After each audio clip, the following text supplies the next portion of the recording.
Hello, tech enthusiastic and fellow learners. Welcome back to the Pinnacle YouTube channel. I am Bhagyashree Thora and today I am excited to present a video that will shed a light on crucial aspect of networking, RIP timers. RIP or Routing Information Protocol forms the backbone of our network communication, and within its framework lies the concept of timers. The timer play an important role in dictating the timing and efficiency of how routing updates flow through our networks, ensuring connectivity remains optimal. In this video, we will embark on the educational journey of unravel the mysteries of RIP timers. Also, we will study the different types of timers and explore how they collaborate to keep our network environment responsive, accurate and resilient. This video is provide you your learning needs, clear explanation and relatable examples. It also focuses on practical application that you can implement in your networking endeavors. As we navigate through the RIP timers, I encourage you to engage with the content, share your thoughts in the comments, and connect with our vibrant community of learners. Don't forget to hit that like button and subscribe so you can never miss an update as we continue our journey through the realms of technology and networking. RIP is Distance Vector Routing Protocol, widely used for small to medium sized networks. It helps routers to exchange information about network topology and route metrics to facilitate efficient packet forwarding. Let's start by understanding the RIP message format, RIP timers, and examples. RIP messages are exchanged between neighboring routers to share routing information. These messages are typically carried within UDP packets utilizing port number 520. There are two main types of RIP messages, request and response. For this video, I am using the reference book Data Communication and Networking, author Behrouz Feruze. This is the message format for RIP. First is a command. It is a 8-bit field, specifies the type of message, request and response. Then second is a version. This is a 8-bit field. It shows the version. In this book, starting we are studying the version 1, but at the end of this section, we are going to study version 2 also. Then next is a family. Family is a 16-bit field, defines the family of protocol used. For TCP/IP, the value is 2. Then next is a network address. This network address field defines the address of the destination network. RIP has allocated 14 bytes for this field to be applicable to any protocol. However, IP currently uses only 4 bytes. The rest of our address is filled with zeros. Then next is a distance. This is 32-bit field, defines the hop count or cost from the advertisement router to the destination router. The part of message is repeated for each destination network. We refer to as this an entry. RIP has two types of messages, request and response. Request message is sent by a router that had just came up or by a router that had some timeout entries. A request can ask about specific entries on all entries. First figure shows the request. So command is a 1. Family, all zeros. It is a network address, all zeros. For response, a response type can be either solicited or unsolicited. Means it's sent only in answer to a request. It contains information about the destination specified in the corresponding request.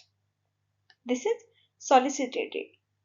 And unsolicited response, on the other hand, is sent periodically every 30 seconds or when there is a change in the routing table.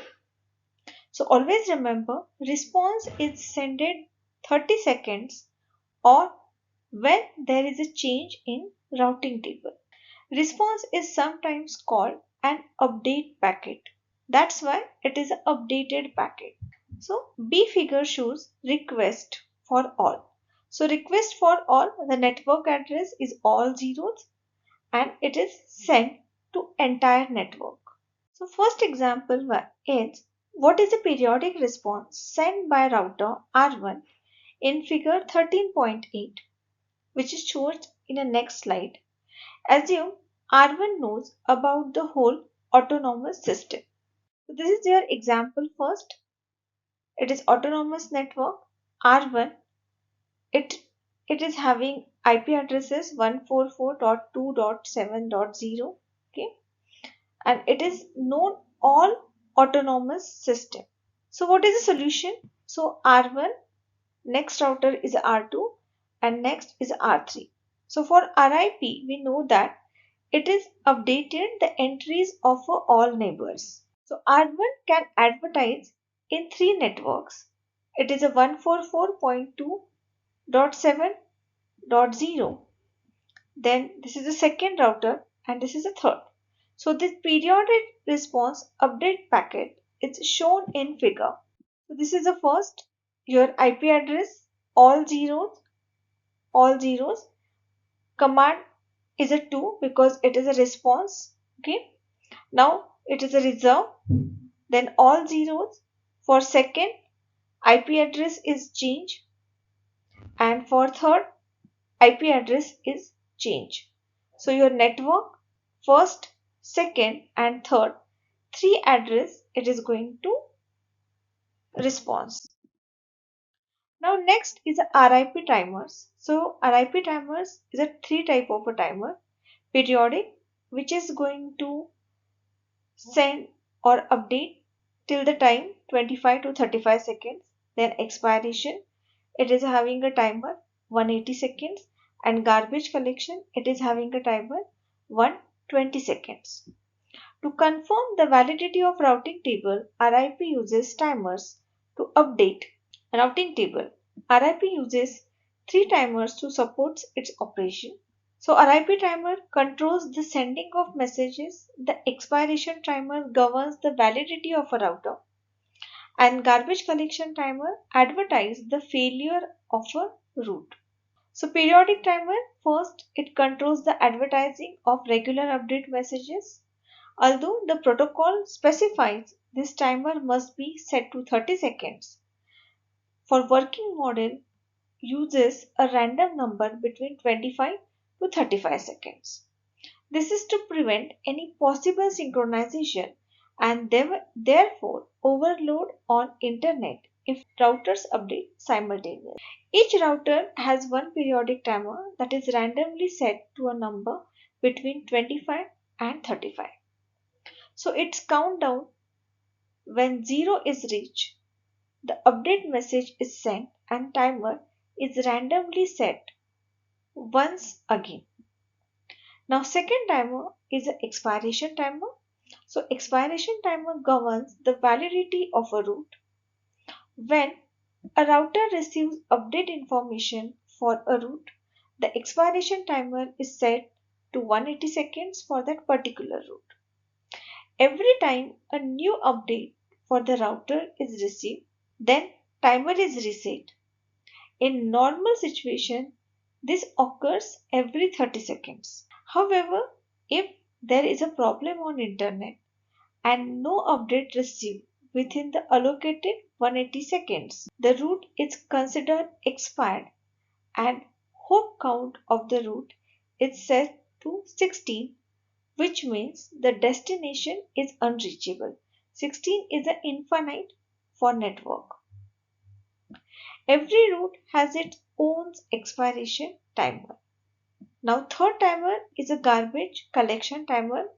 When the information about a route becomes invalid, the router does not immediately delete the route from its table.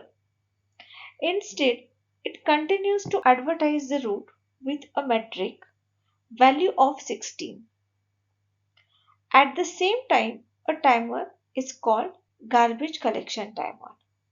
It's set to 120 seconds for that route. When the route reaches 0, the route is removed from the table, and this timer allows neighbors to become aware of an invalidity of a route prior. That means before doing any changes in a routing table, we have to use these three timers: periodic, expiration, and garbage collection to provide the confirmation of routes and update of new routing table. This is an example. A routing table has 20 entries. It does not receive information about 5 routes for 200 seconds. How many timers are running at this time? That means a routing table is already having a 20 entries, and for the 20 entries it does not receive information about 5 routes for 200 seconds. That means it is having only 15 entries which are correct. So to update that 5 routes, how many timers are running at 200 seconds? This is a question. So the answer is periodic timer. For one periodic timer is running.